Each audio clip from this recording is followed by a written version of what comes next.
everybody who doesn't know, Billy has actually been on all 3 of our Portal to Ascension Summit. So this is the 3rd year in a row. And I feel like you should be at every single one now. Hey, man, I would appreciate it, man. I'm looking forward to it. I really look forward to your events. They're very professional, very well organized. You've got some of the top speakers in the world at all times. I don't know how you do it, man. It's tough.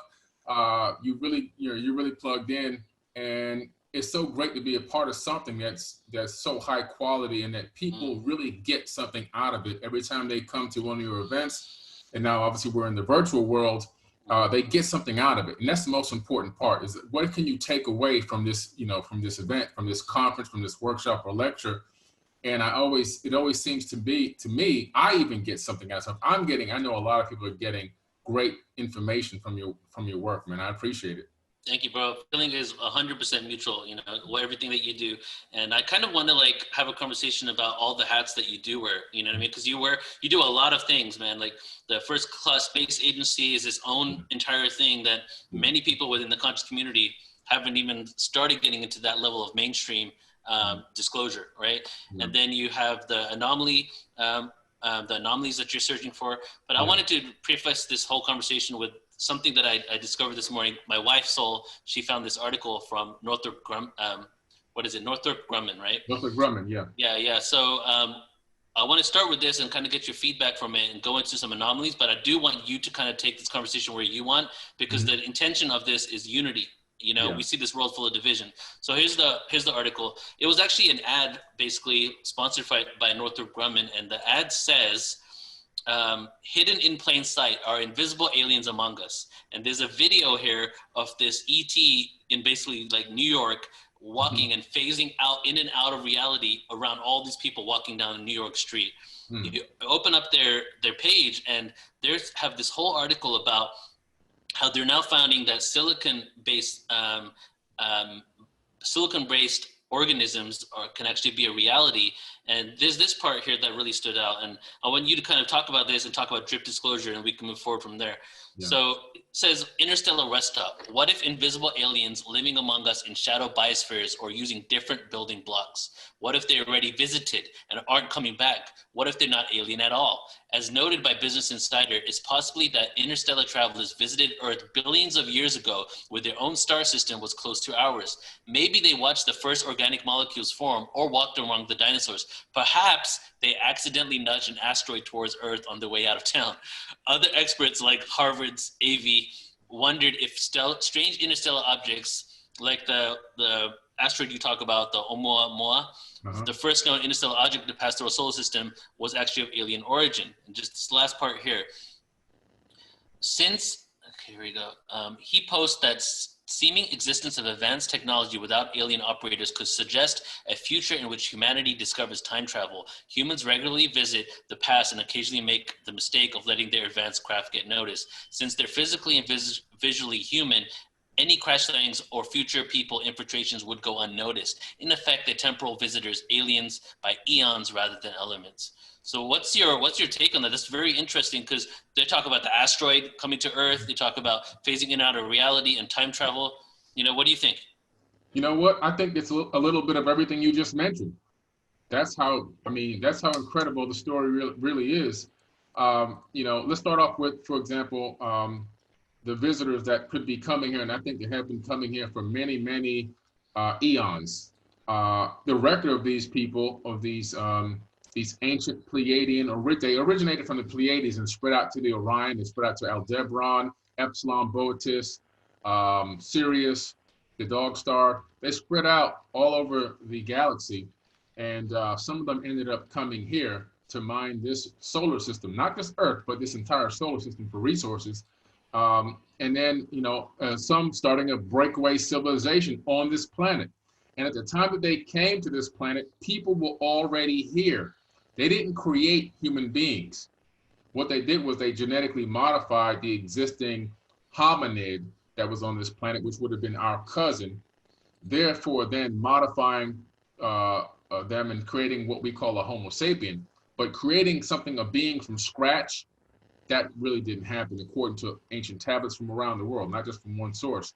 But I believe that they were here. And when they got here, there were also these other people here, this culture called the Ubaid culture, Ubaid, originating out of Iraq, and they had an entire kingdom there. And these Ubaid statuettes have been found. There's hundreds of them showing kings, queens. They had a monarchical type society. And I even have two of these in my own personal collection. One of the reptilian women, hominid women, is actually breastfeeding a baby. And the other one is like a male prince. So they had these people that were here, these reptilian type people that were here long before the Anunnaki ever arrived on this planet. The Anunnaki more or less resemble more of like what we look like. And the reason why is because when I went to Australia at the beginning of 2020, right before this COVID-19 stuff happened, I went out into the outback and met with some Aboriginal elders. And the history that they have, handed down from generation to generation for thousands of years, is that people were seeded on this planet by the Pleiadians. And my main reason for going there was to go out into the outback and find these hieroglyphs, and not find them, have them take me to these hieroglyphs that they've already discovered. And there's hieroglyphs there that are called Pleiadian glyphs, which have not been deciphered. And there's also another set of hieroglyphs on the opposite side of this makeshift temple that go back thousands of years. That's Proto-Egyptian. And the Egyptians were coming here for 5,000, going there for 5,000 years to visit with the Aboriginal people to gain wisdom and knowledge. So the story is really, really deep. And these Pleiadian glyphs have never been fully deciphered, but they also do point out and show the Pleiadian star system. So it's really an amazing story. So then you move forward into the whole Great Flood situation. Was it a directed asteroid? Was it just a natural geological disaster? According to the text, it seems as if it was decreed that it was going to happen naturally. They had the capability of moving this object and not letting it hit the earth. But at that time, Enlil, who was the king of the earth, one of the Anunnaki/Atlantean rulers, decided that he would like the whole thing wiped out and we start fresh again. And it says that they actually left and went to their sky palace and watched from space the entire earth be destroyed by this gigantic asteroid situation. And they wept and they moaned and they cried because their creation had been destroyed. And then in the Emerald Tablets is when, the opening scene in the Emerald Tablets of Thoth is where the waters are receding finally. And people who did survive are coming out of the caves and so forth. And there's some barbarians and everything else because civilization had taken a real hard dive. And then they go to the area of land of Kem, the ancient land of Kem before it was called Egypt, to rebuild civilization, re-kickstart civilization.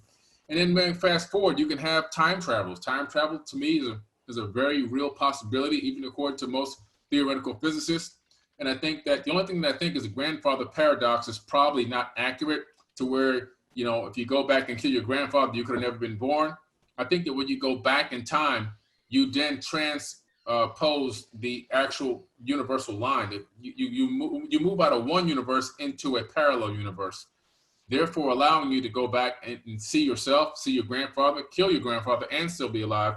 Because I think every time you travel back in time or even forward in time, you actually shift into a whole nother reality. Yeah, that sounds like more feasible that you create a new timeline. But then that would kind of like blow the lid off any possible future timeline that has to do with correcting the timeline. It would just be 100% to explore. Yeah, you'd be exploring. You couldn't really directly affect any particular timeline because every time you move in time, you end up on a different parallel universe. Mm-hmm. So you mentioned the Pleiadians, and I've heard I don't know if you heard the book Prism of Lyra by Lisa Royale. Is a great book, and then also Bringers of the Dawn, right? So in both of those books, they talk about the Pleiadians being the original Earthlings, right? Yeah. And you've kind of just mentioned that here, that they were here first. So is there any evidence or information on what we looked like before the Pleiadians here? Were we sentient, or were we not sentient until we had that genetic spark? Now, we were already sentient beings. I think even more intelligent than we are right now. They look like us, or we look like them, because Homo sapiens sapien, which we are now, are the new kids on the block. We basically look like them. They had various different races. They had white, black, yellow, red, brown. They had all the different skin tone colors, various different looks. So even not only just Homo sapien or hominid looking like us, but also even a little bit more alien looking, Lillarians and Assyrians. They had these very different faces. There were some people who almost looked like cats in a way, not exactly, but very close. So they had this variation of so many different types of hominid with different looks, and a vast majority of them look just like we do. Right. Was the whole thing with Enlil, was that another time that we were genetically mutated? Or did it happen multiple times after the original time when the Pleiadians came here? And were the Pleiadians directly responsible for the first mutation? The first mutation is potentially the Pleiadians doing. And the reason why is because the adjustment to this Earth's gravity, this Earth's atmosphere and everything else required a slight genetic modification. However, I think our pineal glands were bigger, our skulls were bigger, which means our brains were bigger. I think that we were much more intelligent, more in tune with the Schumann resonant frequency of the Earth, and more in tune with each other. Maybe things like telepathy and clairvoyance were just standard parts of our normal physiology. Yeah. Where then the Anunnaki came and they said, we need to disconnect all of this stuff. This is too much. And then that's where we have the junk DNA now. They disconnected a lot of our DNA from the nodes. They shrunk our pineal gland, shrunk our brain size, and then they genetically modified us a little bit later and took away our lifespan. We were still living for thousands of years. Even in biblical texts, you can find human beings living for a very, very long time. But at the Tower of Babel incident, they decided to cut back our time even more to only a maximum of 120 years. So would that be like also the time of the Epic of Gilgamesh, Noah's Ark? Because there was also stories that before that we were living for a long time. Yes, exactly. Noah's Ark, the Epic of Gilgamesh is the true, full story of Noah's Ark, which obviously predates the Bible by thousands of years. Up until that point there, it was we were living for 900, 1,000, 1,100 years. You hear these crazy lifespans. When you get to the shortly after you get to the Tower of Babel situation, is where all of a sudden people coming together, working in unison to build this tower to the heavens. And Enlil had come back from wherever he was at. In the Bible, he's known as Yahweh. And he realized that no matter what these people set out their heart to do, they can achieve it. And he says this, that's made it into the Bible. So he said, my seed shall not abide in man forever. His years shall be 120. So he literally at that point decided to make a new genetic modification. Let's take away the lifespan. They're living too long. If they live this long, they're going to get too smart. They're going to figure this out. They're going to come together. Then he did something else. He split us up and moved us all around the planet, changed our languages, and changed the races. This is why there's a 2% variation in race, which could not happen through a natural evolution, through a natural macro evolution. It would take many more millions of years to get to where we are now in terms of me being a black person, you being a Caucasian, or you actually Hispanic, all these different variations take a very long time. But that explains the 2% variance. Genealogists are now saying, geneticists, are saying, this seems like a directed thing that happened. And when you read the Emerald Tablets of Oak, you discover that he sent his people all around the planet to kickstart new civilizations. And when they got to those sections, they branded the people that they ruled over with a genetic brand. And that's how you have Asians and Caucasians and Africans and everything else. It's because of these genetic branded people. Like, these are my people here. These yellow people are mine. These red people are mine. These black people are mine. And black people are mentioned many, many times in the Sumerian tablets. It's many, probably over a dozen times. It's easier to find. It's not even a hard thing to find. But you discover that there were many races on the planet as well. And you discover that the Anunnaki themselves were many races, even one of them marrying a woman from a different planet. Is that in the 7 tablets of creation? That in the Enuma Elish and the 7 tablets, you get some of that. And then also you get the other part of it in the Atrahasis epic. Okay, cool. So it looks like to me that, you were into this information. You've explained in past interviews how you kind of got into it, but then you wanted to figure out how to be practical with it. And I feel like looking for space anomalies and also having the first class space agency where we can travel to these places is a part of that. Would you agree? Is that kind of how you went into the space anomalies? And then maybe you can talk about some of the anomalies you've discovered. Yeah, with the space anomalies, how I actually got into it was, a weird thing happened to me around 2010 where it's hard to talk about, but I actually had a visitation. I wasn't abducted by aliens or anything like that.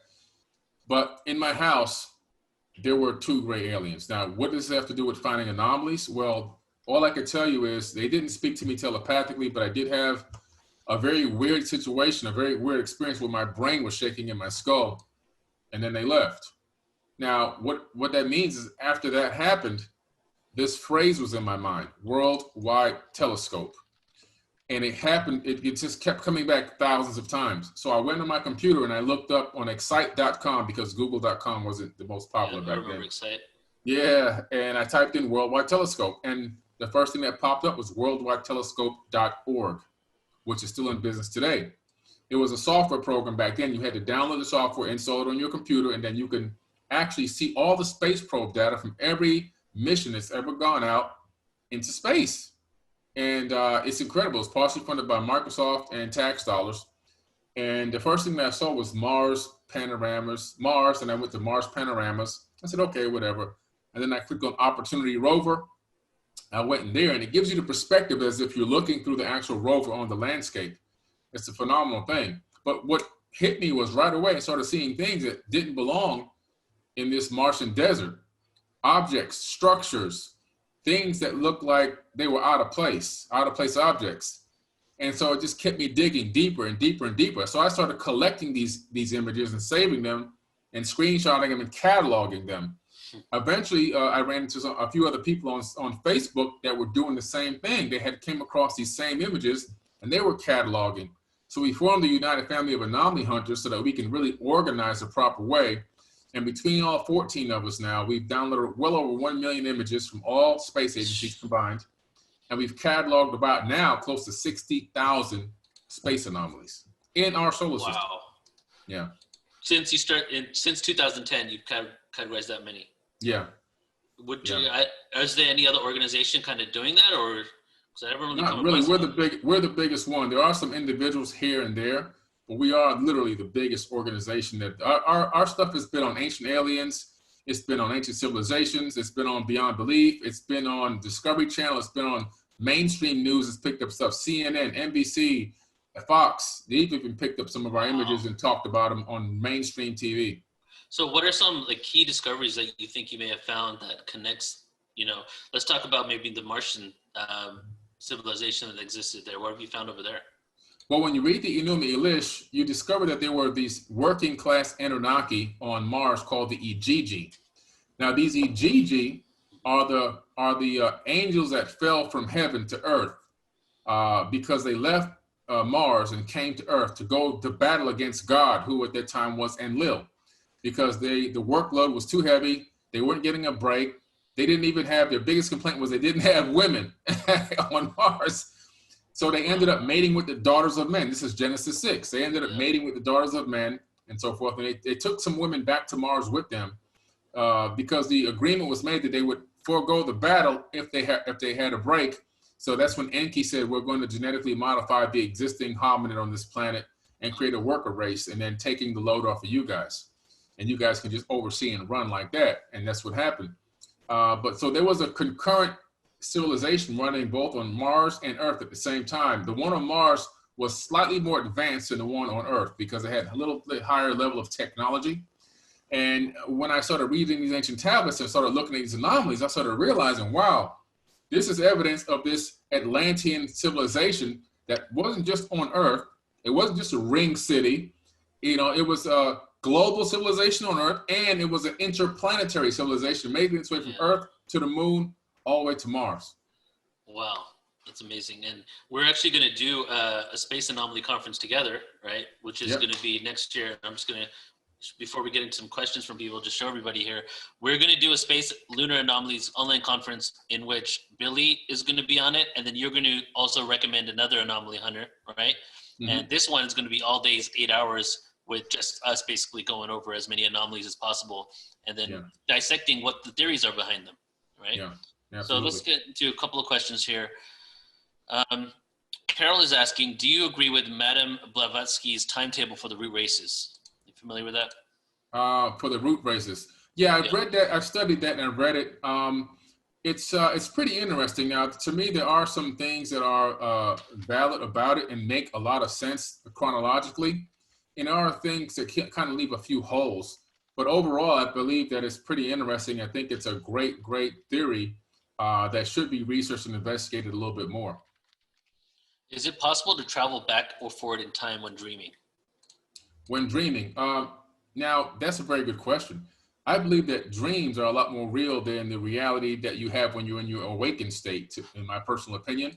Now, when I went and studied remote viewing with Major Ed Dames, who they've made movies about this man, men staring at goats and everything else. But I learned that mind is outside of space and time.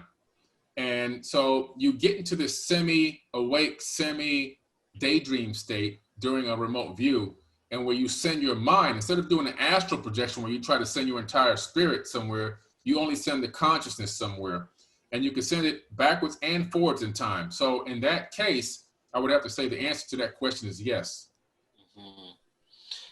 When we were living for thousands plus years, do you know anything about what we were eating and drinking? Good question. Very good question. I believe that the majority of the people that were living in those time frames were eating a very balanced diet of plant-based foods and small amounts of meat.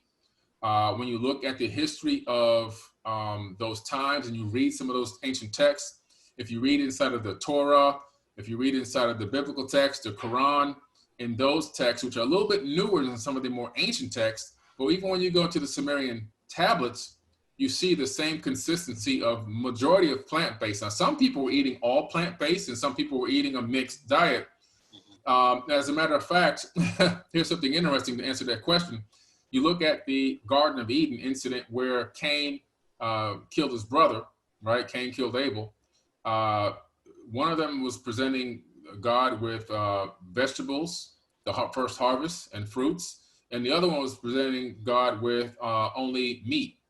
Okay, and the reason why Cain killed Abel, he got jealous of his brother because his brother's offering was getting more credibility or more anointing, quote unquote, from God, who was really Enlil. Enlil was eating that food. In other words, he was eating that food. He didn't like the meat so much.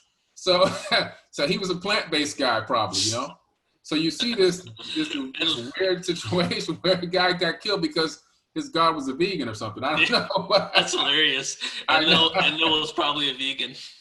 Yeah, you know, but it's really interesting. So there was a balance. There was some people were eating meat. Now, in the Sumerian tablets, it talks about where Enlil and Enki are interacting with one of the kings, and they had not fashioned the lamb yet. So they actually genetically created, lambs are genetically created, or maybe they brought DNA from their planet and then, kickstarted a brand new race of lambs on Earth or whatever. But some of the stuff that they brought here from their planet, they then allowed to develop and grow and mature on Earth, like marijuana, which also the lamb, of course. They bought barley to teach humans how to brew beer, and the instructions and the ingredients to brew beer are in 6,000-year-old Sumerian tablets. So it's really interesting stuff. Yeah, I mean, well, we could really honestly talk about this forever because every time you say something, another question comes up, Yeah. So we have Christine Webb here saying, could you talk about the Ubaid people from Iraq? The Ubaid people from Iraq are very interesting people.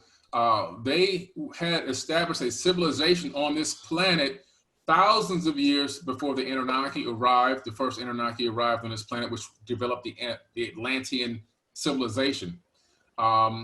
So they were here. Now we've discovered or found, hundreds of these Ubaid statuettes, and they depict kings, queens, monarchy style, setup. You can even see workers and people of lower class. They had kingdoms here on Earth, and some of these kingdoms have been discovered. Some of these really dilapidated, run down. They almost look like mounds of sand now, but they're really ancient structures that these Ubaid cultures used to live in, and had their temples and their kings and everything else, their kingdoms. So they were really here. And now they were here before the Anunnaki even arrived. So there's one tablet, I just can't remember exactly which tablet it was, that mentions these people existing on this planet. And they were a thriving civilization. Nobody really knows exactly what happened and what caused them to disappear. Did they go underground? Were they wiped out? Nobody really knows. It's not really clear as to what happened to them, but they were a thriving humanoid reptilian type of a civilization. They stood upright. They were bilateral, bipedal hominids. They just had the skin and head of reptilians. Wow. So we only have a few minutes, but I want to ask another question and then get into some tools for empowerment, you know? Mm-hmm. So, you know, certain things have happened, like, for example, Tom DeLonge's disclosure with all those officials that people consider a smoking gun, that this is a reality, you know, like Robert Bigelow saying we have extraterrestrial craft in Vegas at one of their facilities, right? Mm-hmm. But then there's those that, you know, we're finding all these crafts, and there's people like Clifford Stone that talk about crash retrieval teams, but the evidence of actual bodies, ET bodies, at these crash sites is very minimal. So do you feel that are there any smoking guns to you that really blows the lid off the fact that this is a reality, these ETs exist, that, you know, the mainstream people that maybe are doubting it and skeptics could actually research and find something out in? You know, it's so tough because some of the evidence is ambiguous, and now the Pentagon has come forward, the Navy has come forward and admitted to the fact that these alien vehicles exist, and that they're in possession of alien vehicles. They're in possession of vehicles not of this world, is the exact terminology used by the Pentagon. I think just last month or the month before last. They've now come and shown the radar images of them trying to trace and track UFOs moving at incredible speed, 6,000 miles an hour, making 90-degree turns and everything else. Now, where a lot of evidence can be found of these these UFOs exist is in the old NASA footage. A lot of the old NASA footage was recorded on VHS tapes, unedited, unobfuscated, and it's up on YouTube, where you see craft piloted not by human beings are hovering around the International Space Station, hovering around the space shuttles, hovering around space debris. There's one incident called the tether incident. Look up the tether incident, where we released a 4-mile-long tether in space and we electrified it. And as soon as we electrified it, the cameras that were pointing at it were in a multi-spectrum mode.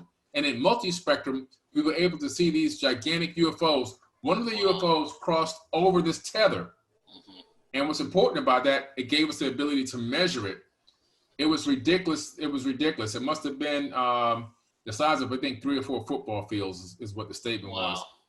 Massive, massive objects. So, you know, it's really incredible, man. We got some stuff up there that's massive. And these old NASA videos from the ISS, International Space Station, are really, to me, the smoking gun for the evidence that something's going on. Yeah, and you know, so, like, from what I'm researching, I feel like we're the biggest light show in the universe, that all these different beings have donated DNA here, and they're kind of observing the way things are going to evolve. So it's so interesting that we're not just seeing it everywhere. So it's definitely got to be a frequency game, right? We can't see things because the frequency shift, but also these beings, ultra-terrestrials, whatever, are really good at keeping themselves hidden, right? Oh yeah. There's one thing. Yeah.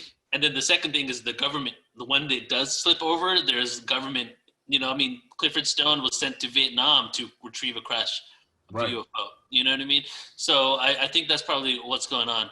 Now, let's talk about, like, the intention for this event is to create unity, to create something epic and ripples in consciousness, you know, for months and years to come, but really for the whole of this year, because 2020 has been really intense for us. So I would love for you to get into, because, you know, you're not only doing this work, but you implement it, integrate it into your own lifestyle. What are certain things that we could do right now to focus our energy on what keeps us united, one, and then to keep our energy up and high during these times? Yeah, that's a great question. You know, there's so much negativity being exposed, and I don't want to say it's new negativity, because it's not new. It's always been happening. It's just that with the advance of technology now, it's becoming more obvious. So it's getting to us a lot faster. We don't have to wait to get home to see the 8 o'clock news to find out what happened in our neighborhood today. We can see it within instant seconds, milliseconds on our cell phone. And so we're getting too much information. So the main thing that you can do, and I had to do it myself, is to unplug a little bit. You know, try to unplug from areas of social media that may be showing these horrific things, or things that are really altering your physiology. You know, so at one point, obviously, with all the shootings and the killings and everything else by police against people and everything else happening, it got me so worked up And I was getting on videos and talking about it as well and addressing it because obviously my father was a victim of police brutality. But I realized I had gotten to a point where I became completely crazed, which is totally unlike me. It's very hard to get me out of my zen. I mean, it's really hard. It takes a very long, put it this way, I haven't raised my voice to yell at anybody in almost 20 years. That's how hard, that's how zen. You know, I've never yelled at my kids. I never beat my kids. So it takes a lot. But when I noticed that I was getting crazed over this situation and with all the police brutality and everything else and all the negativity and the racism and stuff I thought was going on, I realized I had to pull back. I had to get my brain-heart coherence back. And I had to start talking to myself, saying positive affirmations, thinking about things positive in my life. What am I grateful for? Okay, thinking about things that make me happy. And then also, what things can I do right now that are going to make me feel better? That's going to make me happy. Okay. And I started doing that to get myself back reeled in, get my physiology, get my brain-heart coherence back on track, back in alignment, get my meditation game back up. I noticed that my meditation was slipping. The more angry I got and the more distressed I got at what was going on in the what we call the real world, the more my meditation life was slipping and backsliding. I was like, wow. And the less I meditated, the more agitated I seemed to be getting. So I had to increase my meditation, get back into meditation, focusing on two types of meditation. One is my cosmic meditation, where I literally see a bowl in my mind and I see a hand taking all of my thoughts out of my bowl till the bowl is empty. Now, it's almost impossible. Some people might, I can't get it completely empty, but I can get it almost empty. And when I get to that point, I allow cosmic energy to fill that bowl. And I usually do that for about 30, 35 minutes, sometimes 40 minutes a day, and allow myself to just take information in directly from the cosmos, divine, spiritual, cosmic energy. And the other meditation I do is a manifestation meditation, where I'm focusing on, because obviously I run a lot of things, and those things take a lot of energy and thought processing. So I do my manifestation meditation to manifest my goals in each thing that I'm involved in, and to manifest that everything works out in my favor, and that all my goals are accomplished. So I do my manifestation meditation where I walk through each goal being actually accomplished in my mind, because I think this is more real than what's out there. And when this is in alignment, everything out here happens. So I focus on those things there. And of course, plant-based eating. Not everybody can eat plant-based. I want to make this clear. I have two friends now that I've come in contact with. They've become close friends. One of them is allergic to all vegetables except for all vegetables and all fruits except for peaches and pineapples. And he's an NFL player, okay? And he can only eat, he eats mostly chicken, goat, and he loves pineapple bowls. Like we like acai bowls, he likes a pineapple bowl made the same way. Anything else that he eats, he's going to have an anaphylactic shock and he's going to go to the hospital, potentially die. He has to go around, he has to drive around with an EpiPen. The other person, very similar situation. So not everybody can go plant-based, but if you can, increase the amount of positive, high-energy foods that you can bring in, raw foods, high-energy foods. Try to take that into your body. Try to decrease the amount of meat you're eating and increase the positive energy foods so that you can give yourself the best chance if you're able to do it health-wise. A combination of those things and doing things that make you happy, getting grounded, going out in nature. I try to walk on the beach. You know, I try to, when I walk on the beach, there's trees. I try to touch each tree as I walk down the sidewalk just to connect directly with nature on a physical level. You know, little things like that, and staying focused and just trying to see if what service you can be to others, trying to help other people, be the change instead of consistently complaining, try to be the change. Yes, we have to talk about these other negative things. We have to expose some of them. At the same time, there's a balance that's required in all things. Too much excess of anything is detrimental to your health. Yeah. Beautiful. Yeah, to kind of add on to what you're saying, I've actually felt the same way too. And I witnessed the time that you said that where you were getting a little angsty, and I saw a couple posts. I'm like, that's not like Billy. Yeah. But it happened to me, man, hardcore too. And you know, there's just I don't even want to get into the political game, but just the division of it is so hardcore. And then doing what I do and working with so many people that have different beliefs that other people cannot reach because they are not reachable, but I'm reachable, Yeah.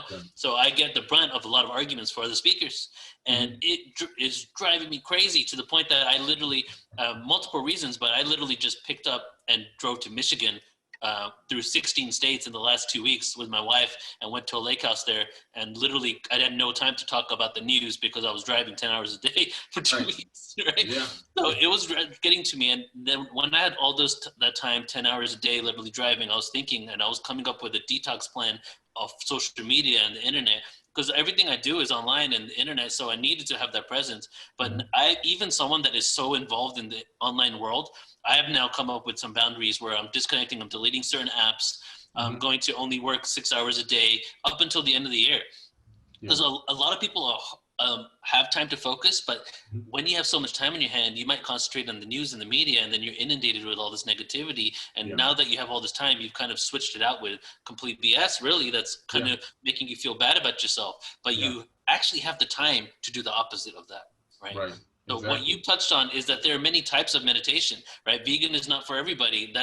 Everybody can do whatever they want, but you have 2 different types of meditation. We're so beautiful, so amazing that there's literally 7.5 billion different types of meditation that we can do on this planet. So it's whatever really is good for you. Wouldn't you agree? Exactly. Yep, absolutely. 1000%, man. And one thing too, I like to tell people, I know that we're in a situation in this country, if you're in America, or maybe even in most countries, we're run by a political system, even though we're supposed to be in control of the political system because they're supposed to work for us. It almost seems as if we're letting them control us. I would recommend that people unplug a little bit from politics, just like you have to unplug from social media. Unplug from politics too, because it could drive you crazy. It'll have you doing things and saying things and reacting to people in ways that you didn't think and nobody thought would even be inside of you. It can turn you into an absolute animal. So I think to withdraw a little bit from politics will help a lot of people feel better, improve their health, improve their relationship with their spouses, and even with their children. Yeah, you can have, and that doesn't mean you need to let go of your beliefs. You can have your beliefs and still disconnect and not engage all the time. Yeah, right? Exactly. Like if you know that you have this belief, but then when you're focusing on it all the time, you're feeling negative, have your belief, just do things that make you feel good as well. Right? Exactly. I agree. Beautiful. Well, thank you so much, brother. Why don't you close us out here with some final words and also let us know what's coming up for you. Okay. Well, I want to tell everybody that's watching this, first of all, thank you for tuning in. Thanks for taking the time, the energy, and effort to look at something like this, to be a part of Portal to Ascension, because Portal to Ascension is doing things to help raise humanity's consciousness. That's all its focus is about. And I've been involved now with Neil for a few years, and I'm very excited about the path this whole thing is going in and where it can take people to mentally and consciously. And I want to just say, focus on positivity as much as possible, including myself. I'm even working on this on a daily basis. There's always a time where we're going to stumble and fall, including me. We're all working on this together. But we have to begin to, including me, create a filter, like a filter that we can, a thought filter. Before we respond or react to some information that we see on social media, why don't we run that through a filter first and say, is this even worth the effort or the energy for me to dive into this? Is this worth the effort for me to respond to this? Is this worth the effort for me to respond negatively to some information that I just may not particularly agree with? I think by running that filter a little bit more and controlling ourselves, controlling our emotions on what we indulge in on social media, whether it's something you agree with or not, will give you a little bit more peace in your life. And if there's some people that are putting information that you totally never really agree with, I think that you should mute them or block them so that you don't have to see it anymore.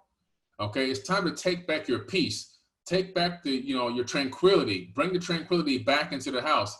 Because when it's affecting you like this, to the point where you're getting so agitated and so angry online and social media, it then will trickle down back into your family life as well. And other people will start to feel the brunt of that anger and that frustration, and it can bring stress to the entire household. So try to create your own filter, whatever that is, and try to reduce the amount of negativity that you feel you need to put out.